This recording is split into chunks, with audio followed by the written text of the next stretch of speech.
Kurva marginal cost MC selalu memotong kurva average cost pada titik minimum sebab marginal cost adalah tambahan biaya karena bertambahnya satu unit barang yang diproduksi.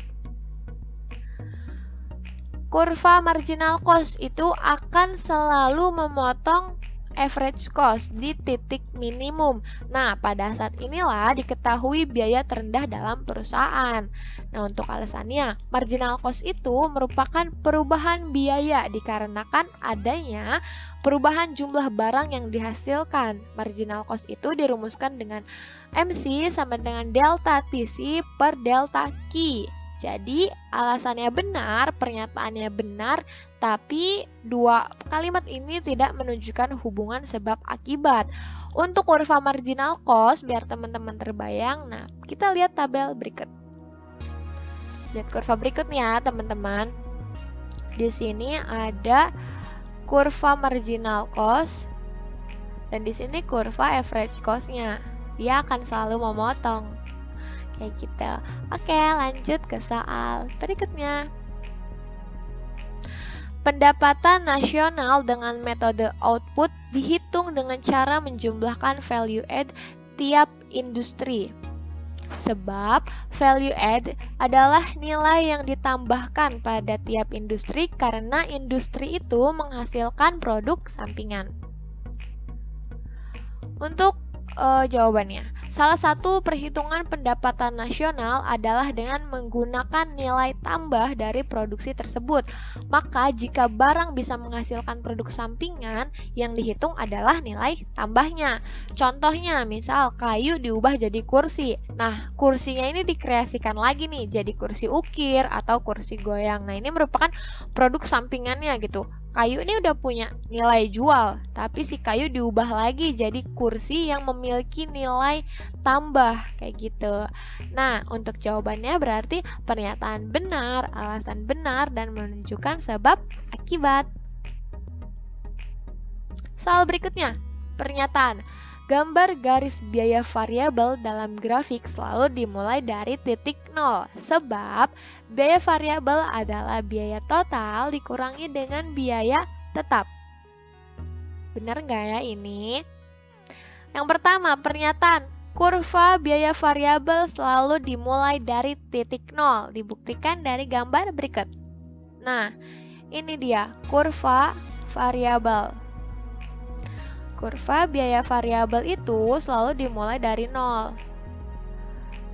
Nah, untuk total fixed cost justru dia tidak dimulai dari nol dan selalu lurus karena biaya tetap itu tidak akan berubah kayak gitu. Untuk alasannya, biaya total sama dengan biaya tetap ditambah biaya variabel. Nah, ini tinggal pindah rotasi ya, kita pindah ruas nih, pindah ruas. Biaya total dikurangin biaya tetap sama dengan biaya variabel.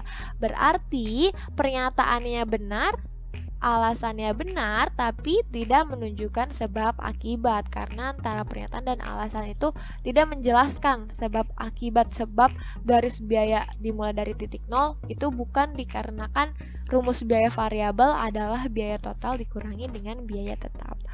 Oke, lanjut ke soal berikutnya.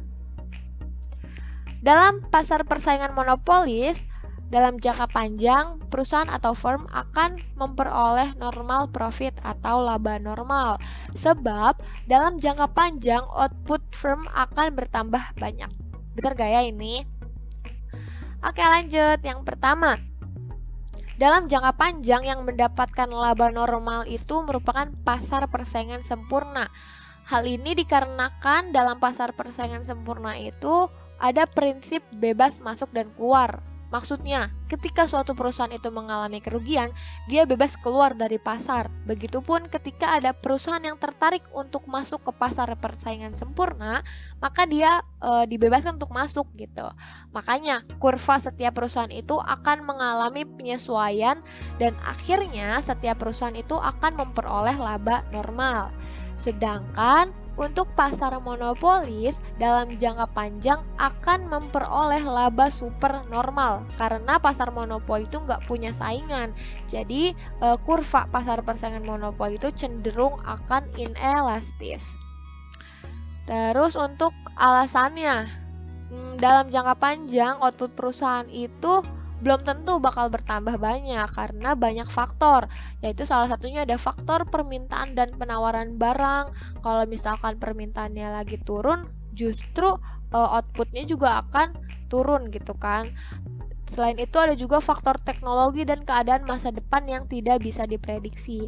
Oleh karena itu, jawaban untuk nomor 29 adalah pernyataan salah dan alasan salah.